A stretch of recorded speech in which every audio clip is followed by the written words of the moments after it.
Opa, tudo bem? Sejam todos muito bem-vindos. Olá, minha gente, sejam todos muito bem-vindos. Essa é a Castor FM número 12. 12. El radio de Castor FM número 12 para todo el pueblo de Latinoamérica, para todo el Brasil y todas las personas que quieren um mundo melhor e mais justo para todos. Olha, eu gastando espanhol, só passo disso, não passo disso. Olá, gente, eu sou o André Arruda e esse é o Castor FM número 12. Sejam todos muito bem-vindos. Muito bem. Esse episódio, olha só que legal. Eu fiz um negócio um pouquinho diferente aqui, porque como é muito assunto, eu vou colocar aqui as coisas aqui. Eu criei até um pequeno roteirozinho para poder as coisas ficarem mais facinhas, né? Mais fácil da gente organizar as coisas, porque é muita coisa para poder fazer as coisas, tá? Então vamos embora? Sabia?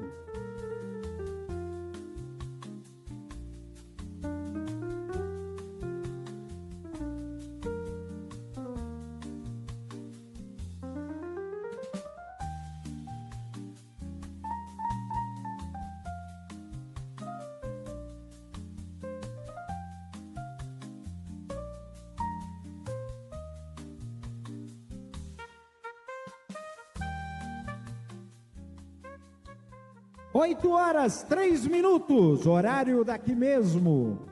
Muito bem, minha gente. Eu espero que isso também se torne uma rotina. Às vezes a gente tem que ter essa ideia de a gente buscar rotinas novas que possam fazer com que nós melhoremos o nosso trabalho de vida. E uma das coisas que eu estou tentando buscar nessa seara toda é eu começar o Castor FM não à tarde de à noite, até mesmo porque me foi recomendado que fosse mais cedo, para poder atrair a audiência rotativa das pessoas que estão na internet, que geralmente estão mais ou menos a essa hora da noite, aqui na rede, conversando com vocês. E esse é um hábito. Eita porra, desculpa aí o francês. E esse hábito é um hábito que eu estou tentando buscar aqui da melhor forma possível, né? Porque, olha só, gente, a gente mudança de hábitos é sempre mais difícil, porque você já tem um costume de você agir de uma determinada maneira. Você precisa modular isso. E modular isso, na verdade, não é uma coisa tipo, eu mudei completamente. Eu vejo que as pessoas que tentam fazer uma mudança radical, se elas não tiverem extremamente determinadas, elas fracassam. É verdade. E aí, como é que você faz isso? Você tem que ir no progresso. Então, por exemplo, você quer parar de fumar, né? Você quer parar de fumar, parar de ter o hábito de fumar. Você tem que fazer isso progressivamente, paulatinamente. Você está fumando 5 cigarros por dia, troca para 3, troca para 2 e vai indo aos poucos. E começa a entender o que te faz ter aquele hábito dessa maneira. Se é possível você ter uma motivação necessária para mudar isso, né? Então o que acontece hoje em dia, né? Acontece justamente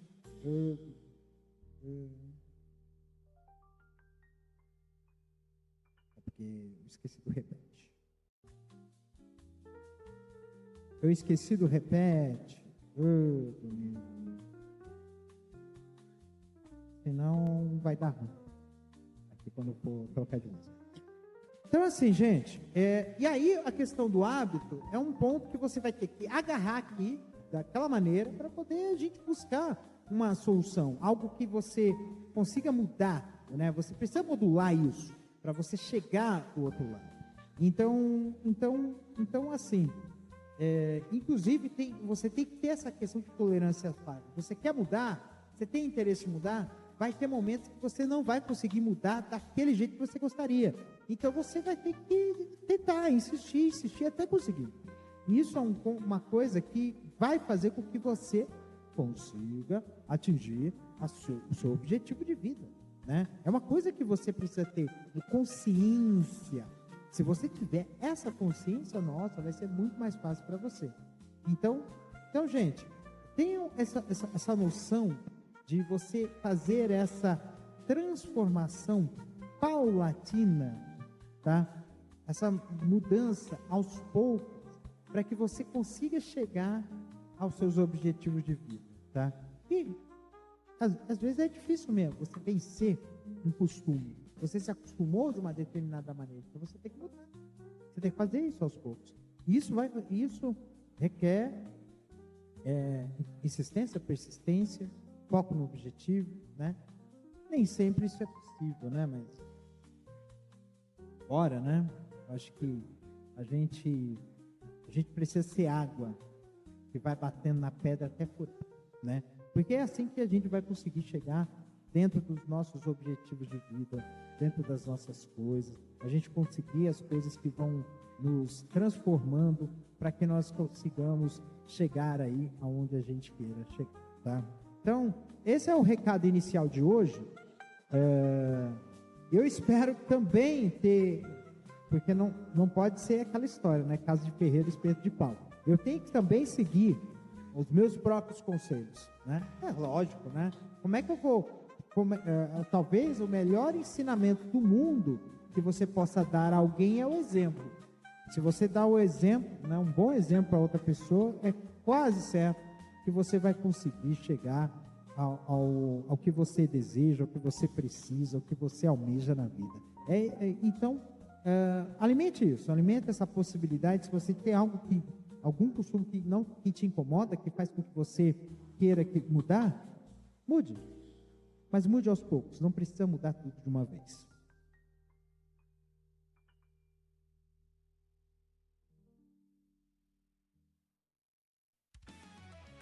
Muito bem, jornada esportiva. Menino do céu, haja assunto na pauta, gente. Mas vamos começar do começo, que é um começo maravilhoso aí, né?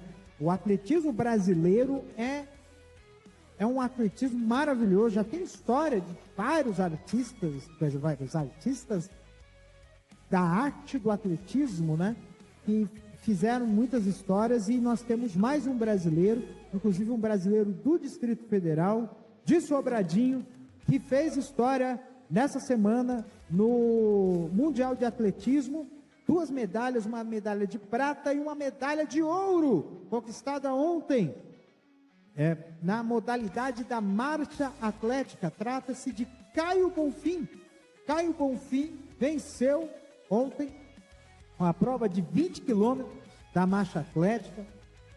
Aconteceu que ele até perdeu a aliança de casamento. Menino do céu, né? Se alguém encontrar lá em Tóquio a aliança do casamento do Caio, entrega para ele, filho. Vai ser 2 ouros que ele vai ganhar, né? Porque ele vai recuperar o ouro da aliança e ele vai levar para casa o ouro da medalha, né? E é claro que a esposa, se não encontrar, vai estar plenamente perdoado, porque certamente a esposa dele e os filhos dele vão estar muito felizes de encontrar, de ver o pai deles vitorioso, né? Então, e ele se tornou recordista de medalhas mundiais. Ele tem, se eu não me engano, 4 medalhas, né? 4 ou 5 medalhas no Mundial de Atletismo. Foi prata em 2024 nas Olimpíadas, né? Então, gente, é uma história de superação. Até eu devo desculpas, porque eu lembro que apareceu uma história falando da orientação sexual dele, que na verdade era uma grande mentira, era uma coisa que corrobora um preconceito terrível contra a marcha atlética, né? E ele enfrentou muita coisa para poder chegar até onde está. Então, meus parabéns, Caio Bonfim, né? Mais um grande nome do esporte brasileiro que fez história. E assim, gente, todos os parabéns para ele, possíveis e imagináveis, tá? E o atletismo nacional realmente é algo que vai ter que ter espaço mesmo. Inclusive o Caio Bonfim, ele treinava numa pista aqui no Brasil, totalmente degradada. E quando ele ganhou a medalha e virou destaque, aí resolveram reformar. Gente, é uma coisa assim que a gente precisa ter espaços de esporte. E esporte não é coisa para aparecer na televisão. Esporte não é coisa para render coisa de patrocínio, nem nada, nem etc e tal. Esporte é saúde. Quando você mostra os atletas fazendo as atividades esportivas, você pode estar incentivando crianças, adolescentes e até mesmo adultos a fazerem atividade física. Isso vai ser um bom para a saúde. Isso vai ser bom, inclusive, para a saúde pública, porque quando você tem pessoas que praticam atividade física, elas terão menos risco de doenças cardiovasculares, vão ter uma imunidade melhor, vão ter menos risco de diabetes, vai ter menos risco de outras doenças. Então vai ter uma vida melhor, né? Então isso coletivamente vai favorecer mesmo o país, entendeu? Então, gente, a gente tem que realmente valorizar os nossos atletas do nosso Brasil, e não só ele, que também foi destaque no Mundial de Atletismo. Nós temos também o Alisson dos Santos, o Pio, que levou prata nos 400 metros com barreira, gente. É espetacular, cara.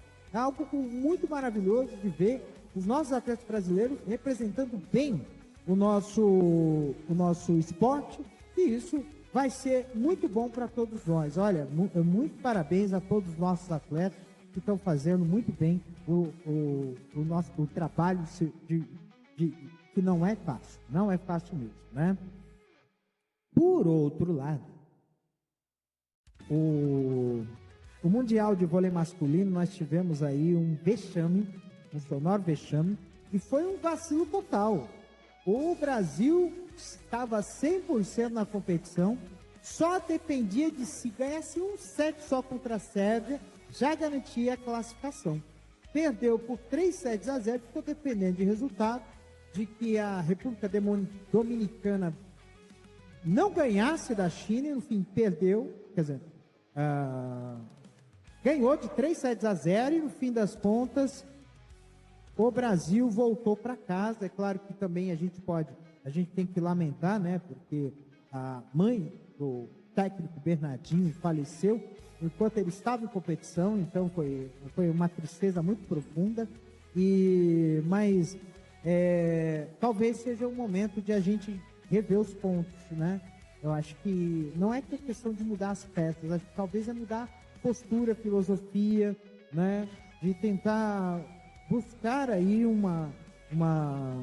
soluções para o time masculino, para o vôlei, né, do nosso Brasil. O vôlei feminino chegou ao 3º lugar, e o vôlei masculino agora, o vôlei masculino que foi geração de prata, que foi geração de ouro, que ganhou os Jogos Olímpicos, foi campeão olímpico em 2016, e que está agora numa situação que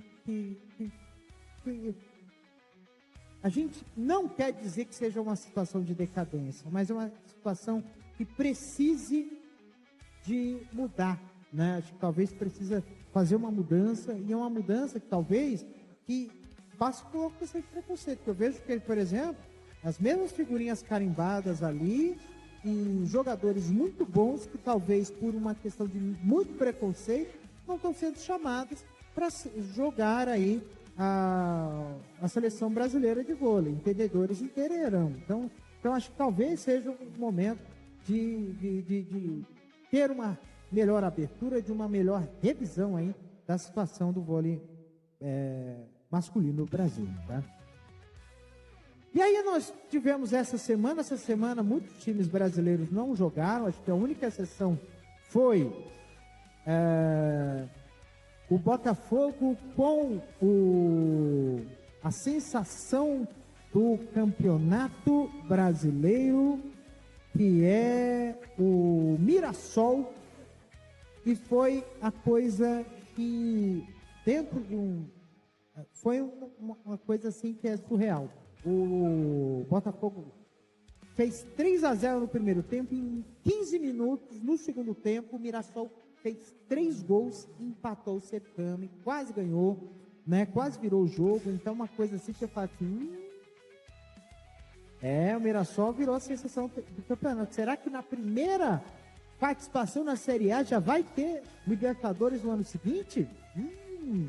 Que não seja que nem o São Caetano, né? Que ganhou, fez uma gracinha, depois né? Não pode, né? Acho que bom ter novos nomes, né? Esse nome poderia ter sido o Red Bull Bragantino. Eu não sei o que acontece com o Red Bull, né? Bragantino. E caiu estagnado aí na zona intermediária da tabela. Mas isso é assunto para daqui a pouco. Vamos falar aqui do Libertadores Sul-Americana. O Palmeiras ganhou do River Plate na Argentina por 2-1. Agora está muito franco favorito para faturar essa Libertadores, né? Tem uma dupla lá, Pato Lopes e outro menino lá, estão fazendo muito bem os jogos deles. O Flamengo ganhou do Estudiantes, fez 2-0 em menos de 10 minutos de jogo, parou por aí. E o Estudiantes, acho que no finalzinho do jogo, fez um gol. Ou seja, deu chance, era para ter matado no jogo de ida, não matou, agora está arriscado o Flamengo. O Flamengo vai ter que jogar muita bola. Teve também reclamação da arbitragem aí, uma expulsão injusta que depois foi anulada aí pela Conmebol.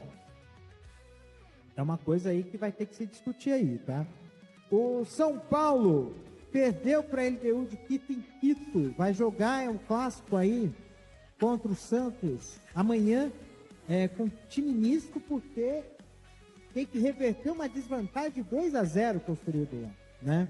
Então é um bagulho muito complicado. São Paulo precisa fazer bem, tem que se preparar bem para esse jogo, porque os times equatorianos são times fortes. A gente precisa também ver aí como foi o campeonato, né, das eliminatórias da Copa do Mundo. Acho que não sei se o Equador foi em segundo, terceiro ou quarto. Eu sei que o Brasil terminou em quinto lugar, né? Foi uma coisa medonha, né? Mas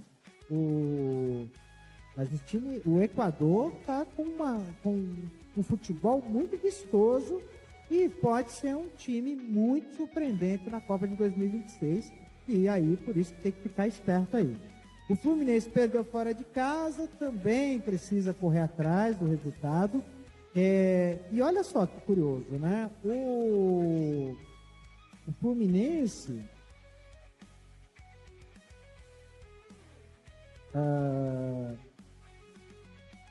o Fluminense... peraí.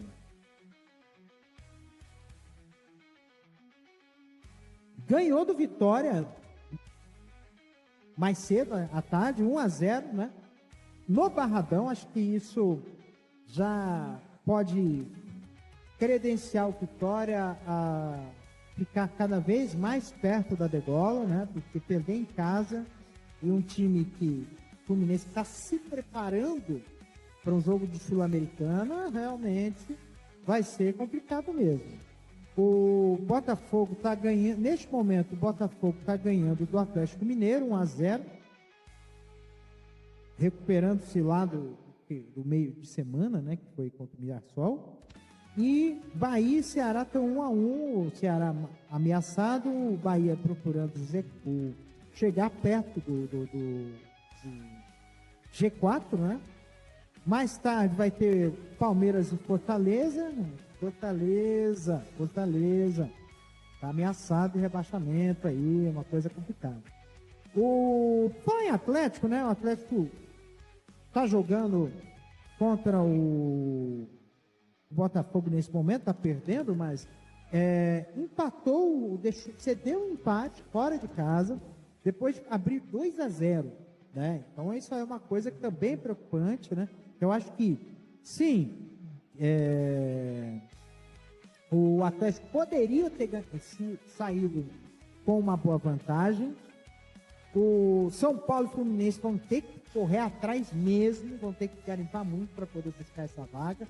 A vantagem é decidir em casa, mas assim, decidir em casa com desvantagem no placar é botar pressão mesmo. O Flamengo tem que ficar esperto e o Palmeiras está na boa. Tá na boa, tá? E assim, essa rodada é a rodada número 24. Ui, que delícia.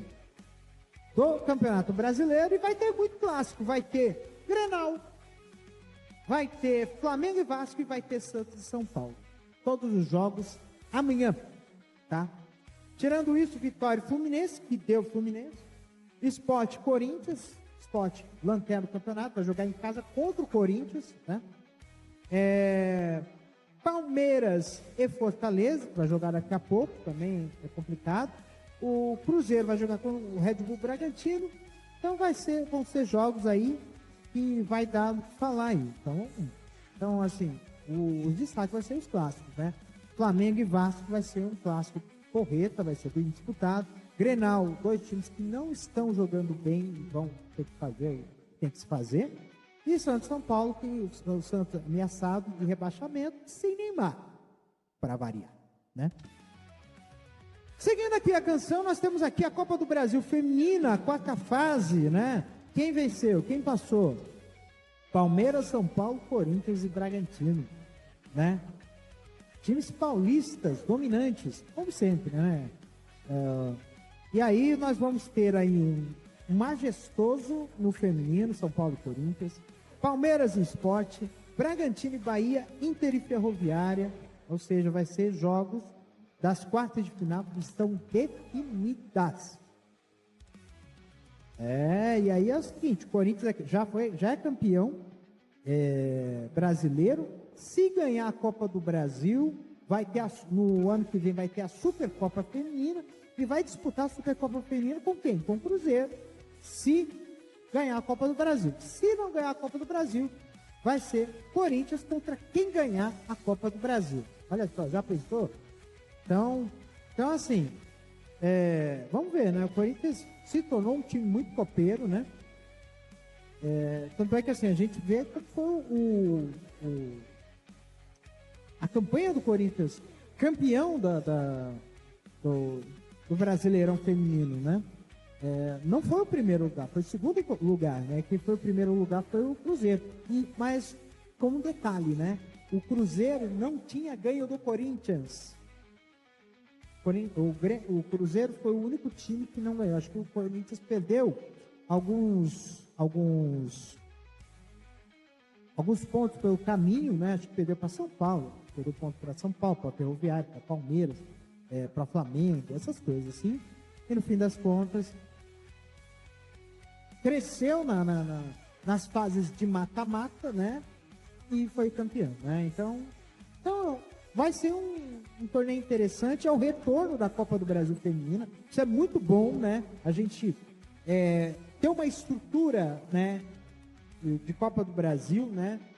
Até mesmo para dar abertura para os clubes de menor expressão ter uma via rápida para chegar a um título, eu acho muito importante. E isso, gente, sem sombra de dúvida, tá? No futebol internacional, a gente tem aqui a Champions League, aí tem a vitória do PSG, Barcelona, mas ou seja, carne de vaca, tá? O Haaland quebrou o recorde de gols, é um jogador espetacular, o Haaland, né? O Vinícius Júnior barrado no Real Madrid, realmente, e tem uma... eu acho que assim, o Vinícius Júnior tem que tomar muito cuidado, viu? Vinícius, você tem que tomar muito cuidado. Não ficar deixando aí esse negócio aí de Virgínia, caramba. Não. Sem fofoca, filho. Foca no seu futebol. Você está perdendo espaço pro Mbappé. Apesar que o Mbappé é um jogador sensacional. Eu gosto muito do Mbappé. Mas assim, vamos se ligar, né? Pessoal do videogame, olha o pessoal do videogame. A Electronic Arts revelou a trilha sonora do novo FIFA. Adivinha? Vai ter o Alok, vai ter Naldo Bene, vai ter funk, olha só que legal, vai ter funk no FIFA. Você que gosta de jogar futebol online, vai ter umas musiquinhas legais aí, música brasileira aí também, para vocês se divertirem a valer. Sensacional, né? Eu acho muito bom esse tipo de coisa, Porque, mano, eu falo para vocês, né? O esportes é uma coisa que está bastante crescente, né? E eu acho bom as pessoas também se divertirem com o esporte, mas não esquecer, o esporte que não é né? É o esporte que você faz o corpo aí se mexer, até mesmo para que vocês possam se divertir mais ainda no esporte. Porque eu sempre lembro do Ayrton Senna, tá? Eu sempre lembro do Ayrton Senna. O Ayrton Senna, a gente sabe que o automobilismo é um esporte que é um pouco mais passivo, né? É um esporte mais passivo, né? O automobilismo. Mas ele exige muito do corpo, né? Do corpo e da mente do piloto, né? Então, o piloto, ele precisa ter um condicionamento físico excelente. E isso vale também para jogador aí de videogame. Você que faz esporte, não fica só no energético, no cafezinho, no sentado aí, não. Pega, faz o jogo e vá treinar na academia, vai fazer caminhada, vai fazer corrida, vai fazer uma atividade física justamente para você ter uma resistência necessária e um sangue frio, porque quando você tem um condicionamento físico adequado, você também acaba tendo um controle melhor do estresse. Muitos jogos de videogame também tem essa questão de controle de estresse. Então, vamos ficar atento, hein?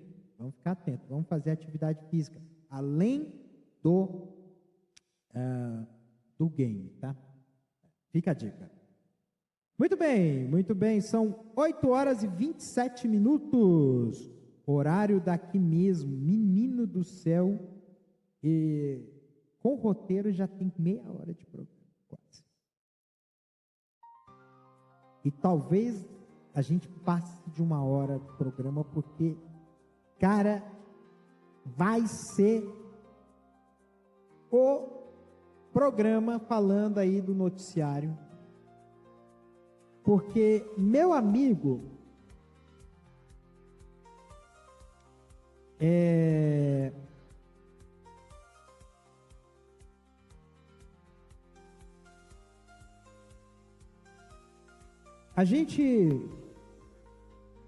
essa semana foi uma semana assim que foi surreal para a política do Brasil.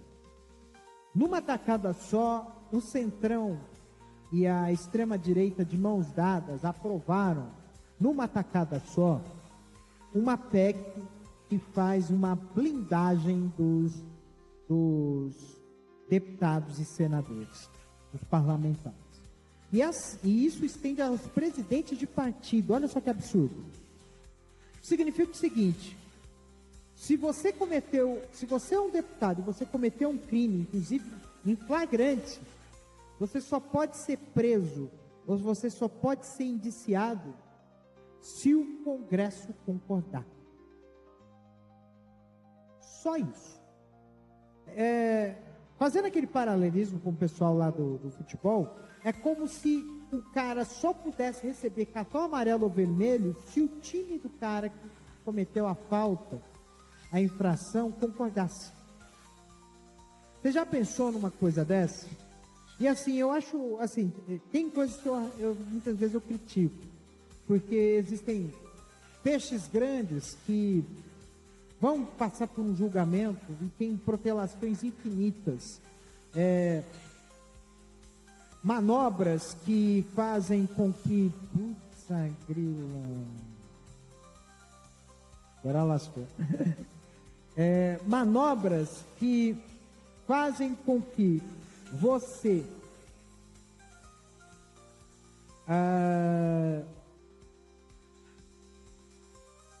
essas manobras que fazem com que você tenha que não, mas não precisa. Eu esqueci. Eu posso baixar da internet. Tudo bem. Deixa eu seguir aqui, é porque eu esqueci de acionar o gravador, mas tudo bem, eu consigo baixar. Gente, prosseguindo aqui, tá? Então, assim, gente, então, assim, uma coisa assim que é tão abjeta essa questão dessa blindagem, que realmente você faz com que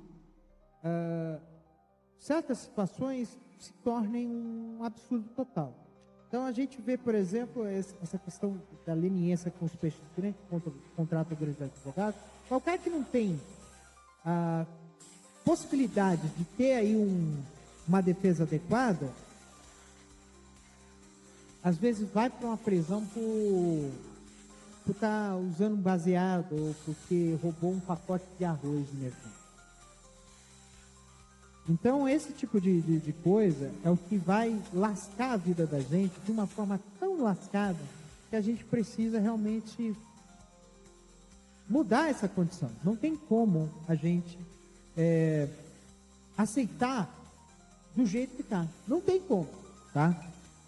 Então, e aí, além disso, olha só, os caras são sorrateiros. Na quinta-feira eles fizeram isso. Quer dizer, na quarta-feira eles fizeram aprovaram em 2 turnos, a toque de caixa, esse projeto de blindagem. No dia seguinte eles aprovaram,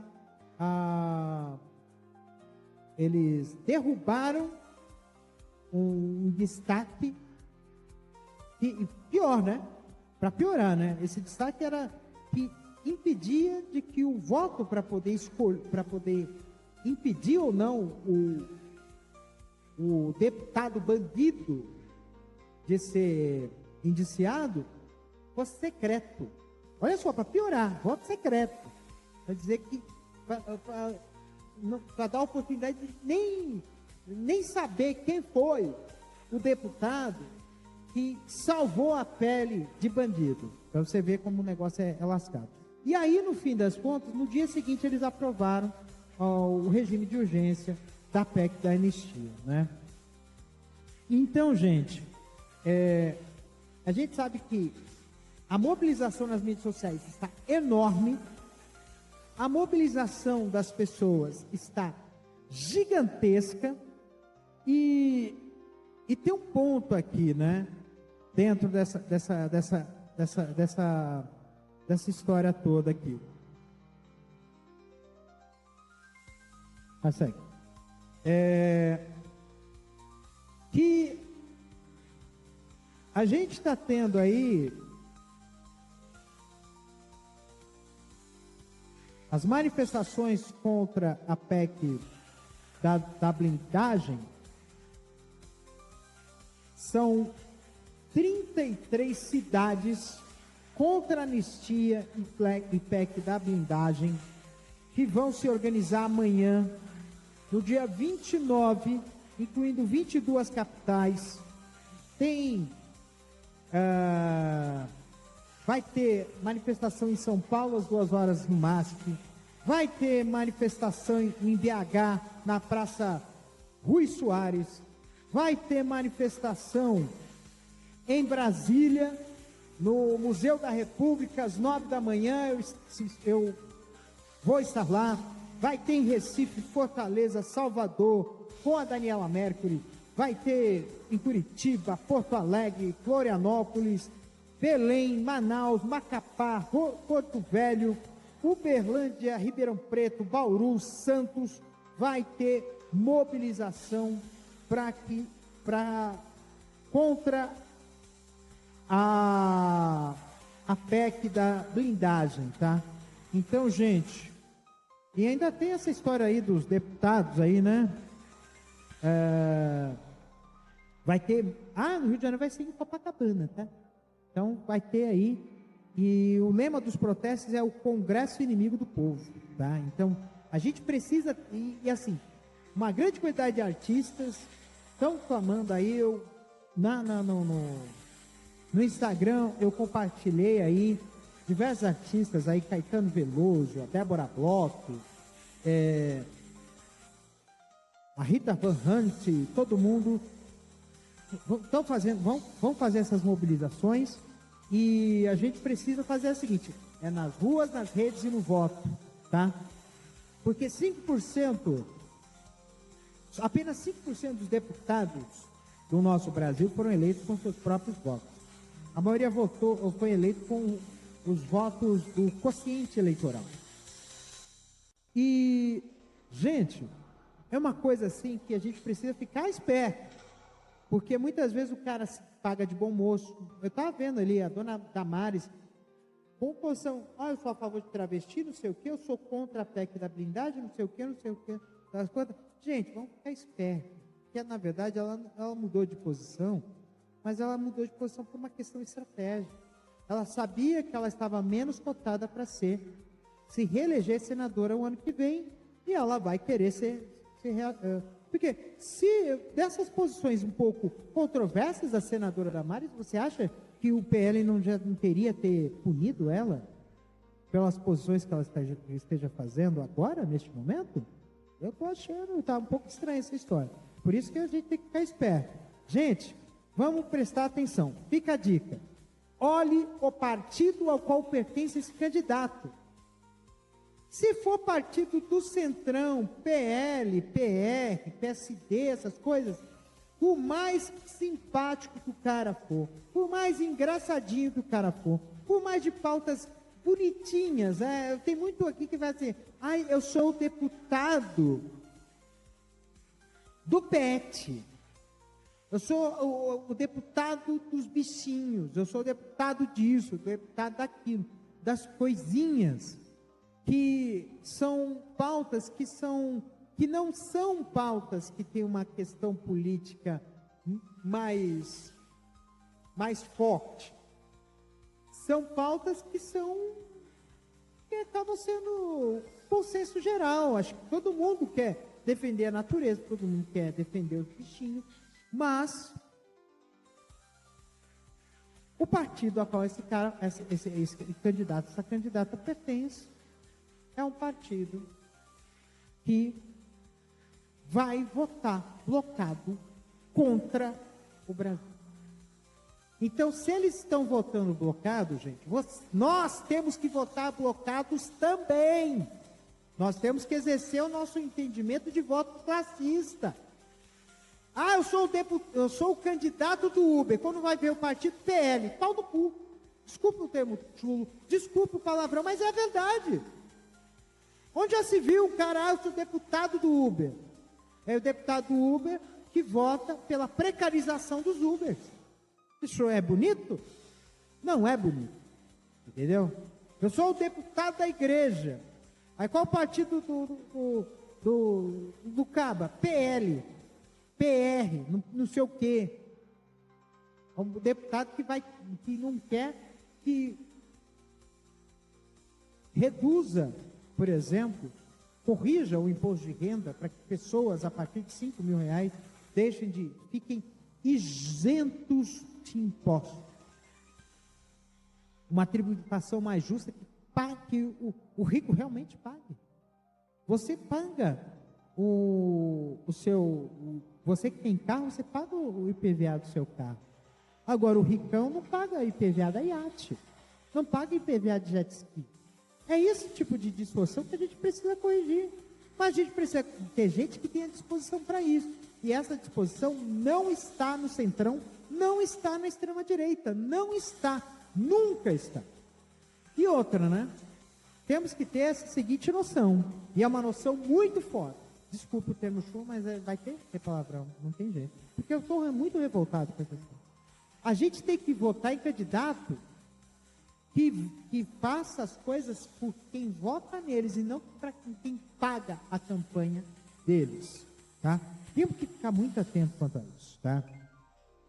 Então, gente, vão nas manifestações. Amanhã vai ter manifestação o dia inteiro em todo o Brasil e todo mundo tem que ir, porque todo mundo tem que mostrar para esses caras que o Brasil não é um país de espectadores, é um país de cidadãos que querem o melhor para o país e querem o melhor e vão lutar por isso, tá? Então não é só você dizer assim, olha, eu acho isso. Você tem que externalizar a sua opinião, falar com seus colegas, com seus amigos e, se possível, vão aos atos. Eles dizem, mas o ato é de esquerda, eu não sou de esquerda. Mas, cara, presta atenção, cara. Não é questão de direita e esquerda, não. É questão de quem defende você e quem é contra você. E você acha que... E não é por... Existem sim políticos de direita que são progressistas. Mas elas estão cada vez mais raras por conta dessa polarização e por causa do centrão. Por causa desses dois grupos hegemônicos que realmente estão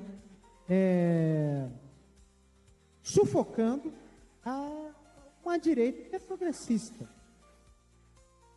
Então, todo mundo que é progressista, que quer que as coisas vão para frente, bora fazer a coisa acontecer, tá? Bora fazer a coisa acontecer. E, assim, ontem, dia 19 de setembro, comemorou-se, vamos mudar um pouquinho de assunto, que realmente ficou um pouco pesado, mas, assim, ontem, dia 19 de setembro, foi os 35 anos do SUS, o Serviço Único de Saúde.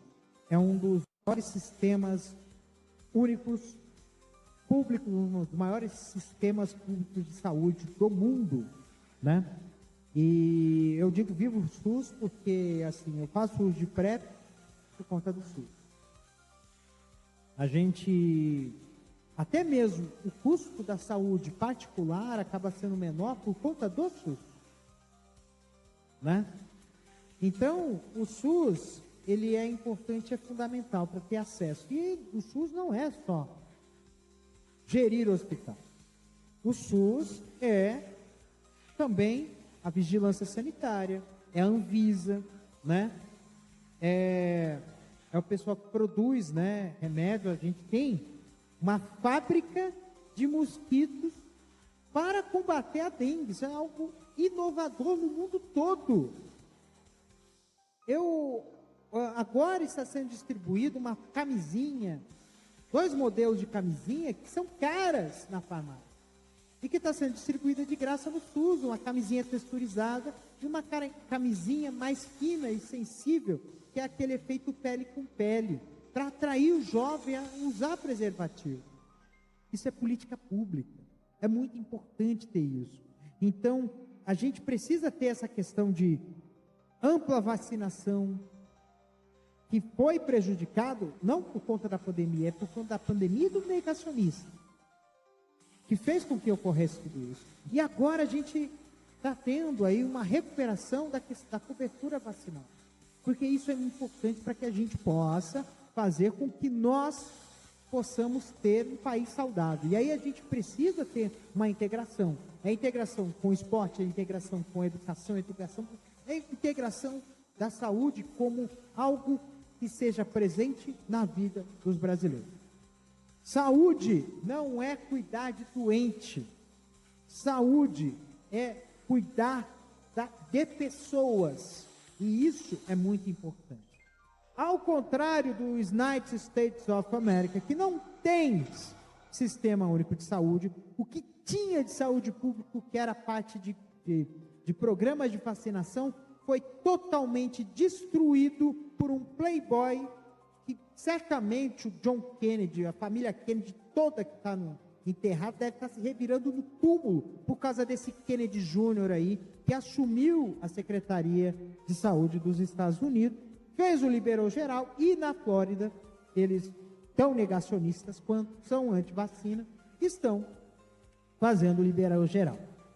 Vai ser uma crise mundial, nós podemos ter um risco de crise mundial, e para isso não acontecer, a gente tem que fazer o seguinte: fecha as portas para quem for dos Estados Unidos. Não vai ter jeito. Vai acontecer isso, vai ser algo muito triste para quem for estadunidense, mas só lamento. Vocês compraram esse produto. Agora, quem pariu Mateus que o balance? Tá? Então, gente, é um desafio para a saúde pública brasileira e mundial. E a gente sabe que tudo o que está acontecendo de saúde pública no Brasil, ainda tem a outra, né? Parece que a Fiocruz agora tem tecnologia para desenvolver vacina de RNA mensageiro. Gente, ou seja, nós estamos aí numa vanguarda de saúde que nós vamos fazer, que é uma revolução. e que vai fazer muito bem para o nosso Brasil. Aí, nesse caso, é manter, ampliar e aprimorar o Serviço Único de Saúde para que nós tenhamos uma saúde pública universalizada, né? Semana passada eu falei sobre o governo Bolsonaro, sobre o negacionismo que foi durante a pandemia.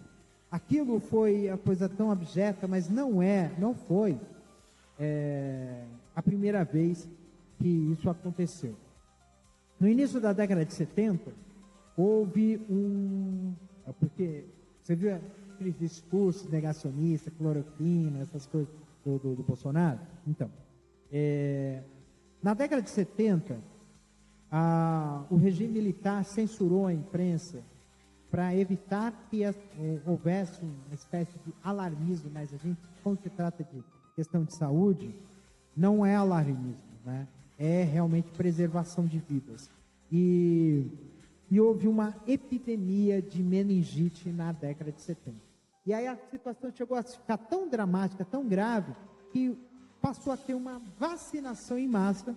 E é uma vacinação em massa que hoje não se usa mais o método de vacinação que foi utilizado na década de 70 para vacinação em massa com a meningite, que era uma pistola. E é uma pistola de vacinação que não troca a bendita da agulha. Que coisa linda, né? Ainda bem que na década de 70 ainda não tinha a disseminação do HIV, porque se tivesse ia ser um inferno, né?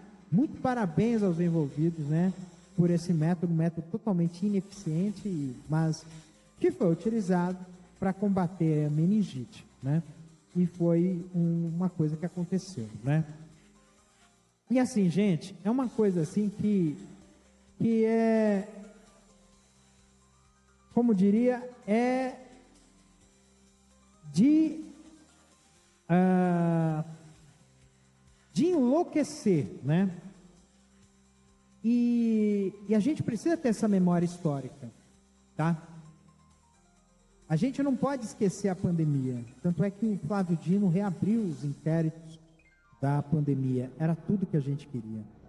A gente precisa reabrir esse caso. A gente precisa apurar os culpados, os responsáveis por deixar que 700 mil pessoas ou mais morressem no Brasil de Covid. Isso é algo formidável. Tanto é que por conta dessa PEC da blindagem aí, o Flávio Dino também acelerou também as investigações aí do orçamento secreto. Então, gente,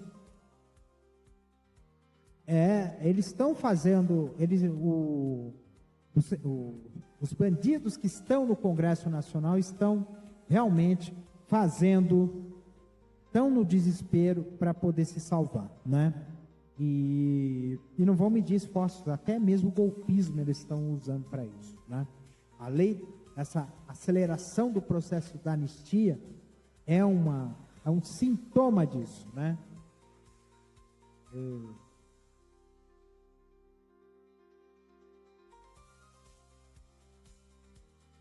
É um sintoma disso, tá? Então é uma coisa assim que realmente é espetacular, é dantesco, né? E assim, por fim, fechar aqui a parte de quase 50 minutos. Isso aqui vai passar de uma hora e pouco, né? Por fim, eu vou falar aqui para você ver como os Estados Unidos estão num estado de autocrático. O Jimmy Kimmel teve o seu programa suspenso. O programa Jimmy Kimmel Live foi suspenso pela rede ABC porque ele fez uma crítica ao governo. Ele falou sobre o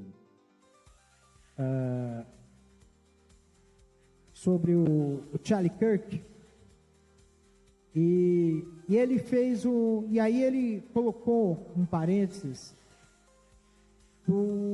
de que o Trump ele mudou de assunto, falou sobre a construção do salão de baile da Casa Branca, né? Então, mostrando aí o quão hipócrita é esse governo dos Estados Unidos, né? E incendiário, né? Porque tentou se utilizar aí, só que o tiro acabou dando na água, porque parece que o tal o assassino do Charlie Kirk, ele era filho de filiados ao Partido Republicano. Então, mas virou uma caça às bruxas mesmo, virou um macartismo. Quem falar mal do Charlie Kirk vai ser punido, ou não entra nos Estados Unidos, ou vai sofrer essa censura, como aconteceu com Jimmy Kimmel, e isso vai ser já está mostrando que nós estamos chegando a um nível crítico de autocracia nos Estados Unidos, e isso vai ser muito, muito preocupante.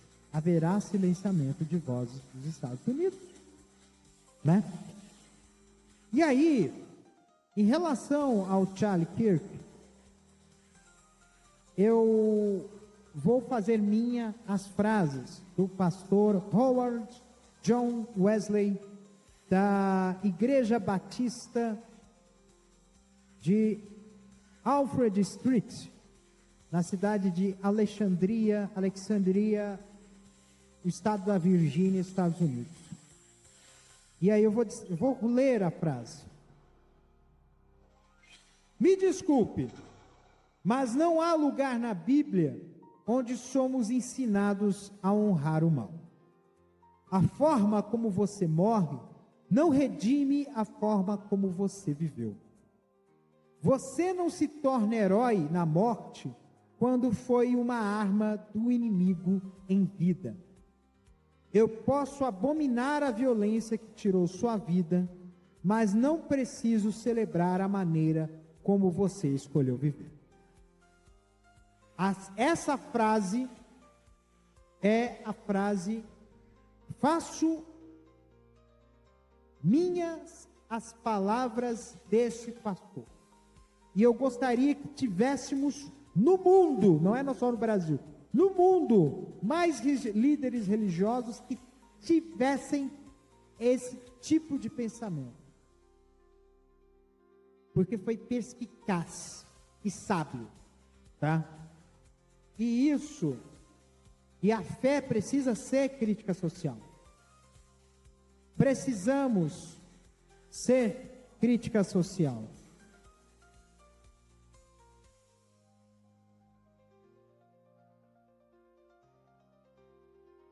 Nossa, eu odeio esse TikTok. Por falar nisso, tem essa questão da venda, né, dos United States, né? Segue bem. Então, gente, a mídia tem que ser independente, ela não pode ceder, não só a pressão política, é pressão política e econômica, tá? Não pode. Os apresentadores, sim, precisam ter essa posição crítica. Tem que fazer as pessoas pensarem. A gente não pode aceitar tudo do jeito que está, como uma música que eu conheço. E existe sim censura disfarçada em democracias quando o líder é autocrata, tá? Quando o líder é autocrata, lembra do Bolsonaro que ele ameaçou fechar a concessão da Globo? Tem essa história aí, tá? Então, a gente precisa ficar esperto em relação a isso, gente. Porque senão, a gente está na roça, no mato, sem cachorro, gente. E isso é um ponto que a gente vai ter que botar aqui para mudar. Senão a gente está na roça, tá? 5 minutos para as 9 da noite, horário daqui mesmo. Rapaz, o negócio bravo.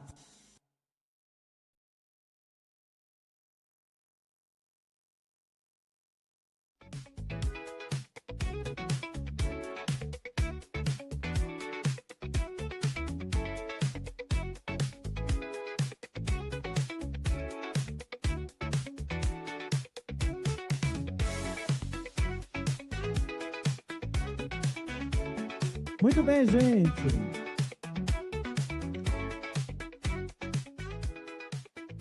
A minha live no TikTok vai acabar e eu não vou reativar, tá, gente?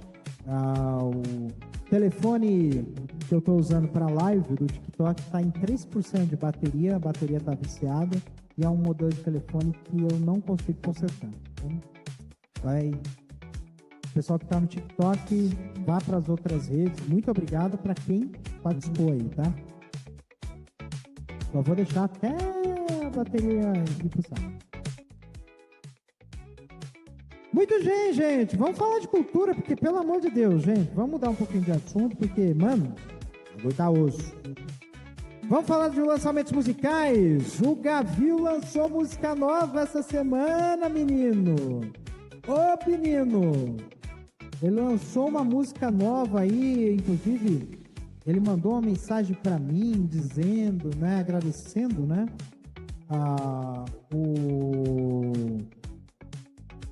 agradecendo aí o meu elogio, que eu fiz a música dele. Ele tem uma música nova que se chama... Putz, agora é uma continuação do Jardim das Delícias Terrenas. O nome da música chama-se O Fruto do Pecado. Tem uma participação aí, né? E... cara, é uma música também muito boa, viu? Eu tô gostando de ver das produções do Gavil, né? E aí ele mandou ver aí nessa produção. Eu gosto muito dele, é um excelente rapper. Ele vai... É uma música mais curta, né, do que Jardim das Delícias Terrenas. E é uma música muito boa. Eu acho que vale a pena a gente dar uma escutada legal, tá? Também vou falar também, olha só, gente, tem quem lançou música aí? O Gabel, né? Grande artista LGBT do ramo sertanejo, resolveu ser mais versátil. Ele criou uma versão emo rock da música Telefone Mudo. Eu ouvi a música, viu? Gostei muito, gente. É uma faceta que eu não conhecia do Gabel. Ficou muito bom mesmo, né? Essa mistura do sertanejo, a letra do sertanejo, que ele não fez uma releitura de Telefone Mudo. O Telefone Mudo é a época do telefone de fio. Nós estamos hoje no celular. Não tem mais praticamente telefone de fio hoje em dia. Mas ele manteve, né, o telefone, né? A letra original. Ficou muito bom mesmo. Então, é um impacto muito bom na cena LGBT. Ele é um menino muito bom. Vai fazer aí coisas muito boas aí. E assim, é imagética também, né? A roupa que ele estava usando lá no vídeo, né? Do lyrics, vídeo dele, que ele lançou, realmente é ousado, né? Uma coisa um pouco meio fetichista, né? Maravilhoso mesmo. Tá? É muito bom, é muito ousado mesmo. E acabou a minha live no TikTok. Morreu por causa desse telefone vagabundo. Mas segue vai. Também vou falar aqui, né, o Emerson Dourado é um amigo meu. Ele criou um perfil no TikTok no Instagram, chamado Carnaval do Futuro. Use Carnaval do Futuro, tudo junto, sem acento. Que ele mostra as artes dele de roupas de carnaval e máscara de carnaval bem estilizadas. Aí você, mas carnaval é em fevereiro, mas, gente, a indústria do carnaval, da fantasia, funciona o ano inteiro, então ele tá mandando muito bem e eu gosto muito. Na verdade, assim, eu falo que a arte que envolve o carnaval é uma arte que, assim, espetacular, né? Eu pude conhecer, né, a arte carnavalesca e o pessoal do carnaval, eles utilizam muitos elementos, inclusive um dos elementos, muitas escolas de samba do Rio de Janeiro, eles contratam muitos profissionais de Parintins, né? E você sabe que a festa do boi bumbado de Parintins, maravilhosa, né? E extremamente engenhosa, né? Todo o aparato, né? Então, eles são muito sensacionais. E assim, é cultura, né? Porque, na verdade, o carnaval ele agrega cultura de todos os lugares. É cultura do carimbó, é cultura do samba, é cultura do frevo, cultura de diversos estilos musicais, né? Então ele junta tudo, né? Então, essa arte ela tem que ser colocada aí e é muito bom que as pessoas participem aí desse trabalho maravilhoso, né? Hoje teve a feira, só que eu não pude ir, né? A terceira feira LGBTQIAPN+, de Taguatinga, teve hoje, eu não pude ir, mas amanhã teremos a 18ª Parada LGBTQIAPN+, de Taguatinga. Aqui, a Taguatinga é uma região administrativa aqui do Distrito Federal. Todas as IAGs, olha lá, quem vai estar lá? Vai estar a Valesca, vai estar a Pepita, vai ter Irmãs de Pau, pessoal que foi na feirinha, teve vacinação, balcão de empregos, teve orientação de PrEP e tudo mais, e a importância sobre a visibilidade e a inclusão. É muito importante a gente ter esse tipo de coisa, né? A gente precisa ter a conscientização da comunidade LGBT sobre o seu valor, e é um valor em todo sentido, não é só o valor de mobilização político, é o valor econômico, valor social, valor de tudo qualquer coisa, né? Então acho muito importante que que tenhamos movimentos desse tipo. São várias paradas em diversos lugares aqui do Distrito Federal, e a parada de Taguatinga é uma das maiores, né? Tirando a parada de Brasília, que ocorre lá no plano piloto. Acho que é ela, Taguatinga e Ceilândia. São as 3 maiores, tá? A parada de Brasília, Taguatinga e Ceilândia. Então, vão lá, participem lá da parada. Muito bom, gente. Essa semana também teve, ontem, né? Teve o show da Katy Perry em Brasília, no Mané Garrincha, no Estádio Nacional de Brasília, a turnê The Lifetimes. E aí teve clássicos, as faixas do álbum One for Free, e aí o público brasileiro ama, né? Tem até meme, né? Que cantou junto com ela jogando aqueles bonequinhos longos, uma coisa sensacional. E tem uma base muito cativa de fãs, né? Acho que a Katy Perry, né? Na verdade, o artista que consegue ter fãs brasileiros vai estar num paraíso, gente, que é brincadeira, né? O pessoal ama de paixão os seus ídolos, né? E o Brasil ama pra caramba.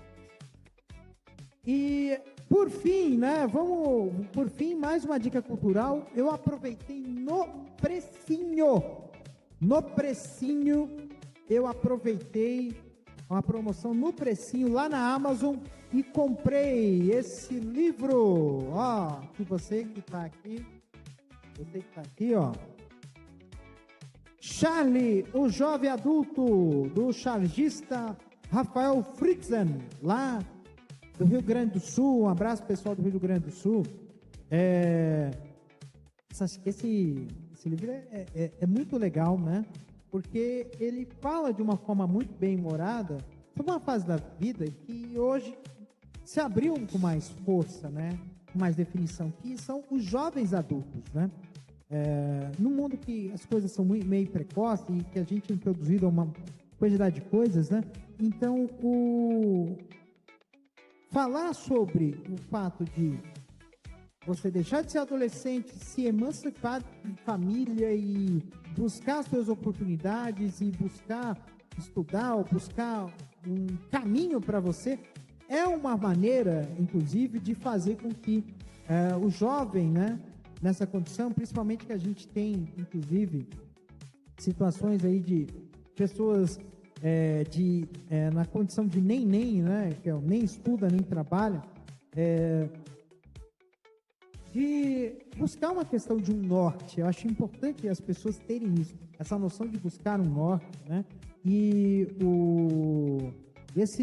ele é autor de um perfil muito popular aí de Charles, que é o Ângulo de Vista. E assim, a gente precisa ter essa questão de obras para jovens, né? Não é aquele Bob Good, aquelas coisinhas, né, que infantilizam, né? A gente precisa ter coisas que façam refletir, né? E a gente tem aquele papel de professor que mergulha lá embaixo e depois eleva, uma coisa assim que vale a pena a gente ter essa noção, para que a gente possa realmente fazer com que nós possamos ter aí uma condição legal aí, né? Para que nós possamos ter aí uma condição aí de vida melhor, nessa vida, uma vida mais melhor para a vida, né? Muito bem, são 9h06, tá? Essa live passou de 1 hora, tá? Mas assim, gente, era muito assunto para falar. E eu entendo uma força que a gente precisa ter, nós precisamos ter uma força de entendermos o tamanho que nós somos. Até mesmo porque nós subestimamos a nós mesmos. Nós nos achamos muito pequenininhos. Ou às vezes nós nos achamos grandes demais. Grandes demais de não cabermos no ambiente, ou pequenos demais a ponto de não acharmos que esse lugar é digno de nós. A gente tem que ter essa noção do nosso tamanho, da nossa grandeza. Nós temos que buscar sermos grandes em essência. Porque se a gente ter esse entendimento de essência, nós iremos muito, muito longe naquilo que a gente quer ser ou viver. E tá tão difícil, né? Quantas vezes a gente nos questiona? Eu lembro daquele filme Divertidamente, né? Que a menina, que é a personagem principal, já na sua pré-adolescência, ela chegou num momento de ansiedade que ela dizia assim: eu não sou boa o suficiente. Gente, e esse ponto doeu tanto, porque quantas vezes eu já me questionei se eu não sou bom o suficiente naquilo que eu estava fazendo? Muitas vezes. Muitas vezes eu já me questionei. E muitas vezes a gente fica procurando pelo em ovo, né? Para dizer assim: olha, eu não consigo fazer isso. E na verdade não é. A gente precisa ter em nós essa condição de sermos quem somos por inteiro. Bem, gente, nós estamos encerrando essa longínqua, esse grande, enorme espetáculo em podcast chamado Castor FM. Que você tenha hoje uma noite maravilhosa, que amanhã, como diria Chico Buarque, amanhã vai ser outro dia. E não vai ser um dia qualquer, vai ser um dia em que a gente vai fazer as coisas diferentes. Amanhã é dia de manifestações no Brasil inteiro. Por um país melhor e mais justo, no sentido de combater essa PEC da blindagem e esse projeto de anistia. Nós temos que entender que não se faz um país melhor enterrando o passado. Porque quando o passado é enterrado vivo, ele vai voltar, e das piores formas possíveis. A gente vai fazer com que o Brasil vá para frente, enfrentando as suas amarras com o passado. E nós conseguindo nos conciliar com as nossas amarras. Conciliar os anos que nós sofremos de escravidão. os anos de opressão, os sucessivos golpes de Estado, essa elite atrasada, essa elite do atraso que nos condicionou a toda essa condição de injustiça. Teve uma reportagem que eu vi recentemente que falou assim, olha, o Brasil tinha até 1992 uma linha de trem de passageiros que ligava Brasília a Belo Horizonte e Brasília a São Paulo. E ela foi desativada em 1992. Naquela época, quem era o presidente era o Fernando Collor de Mello. E na época ele estava em processo de impeachment, mas o presidente ainda era ele, o governo ainda era dele.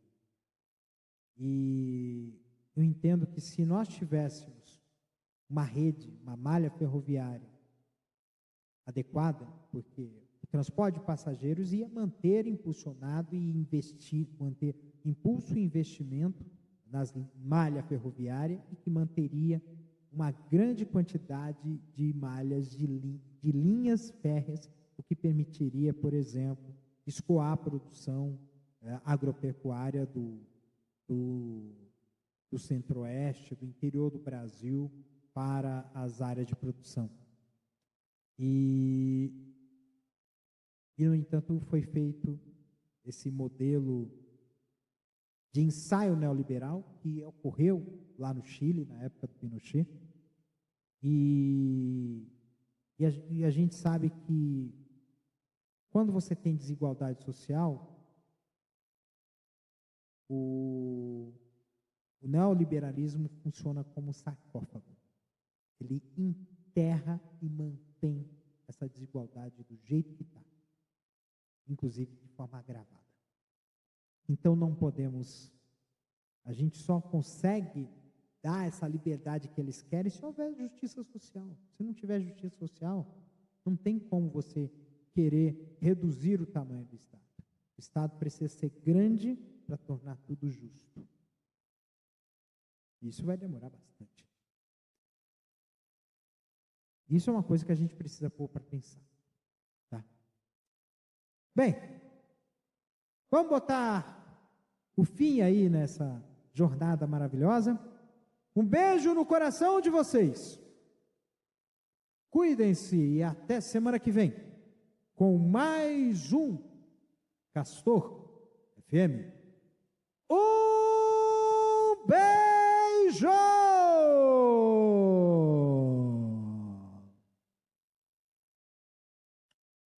Uau!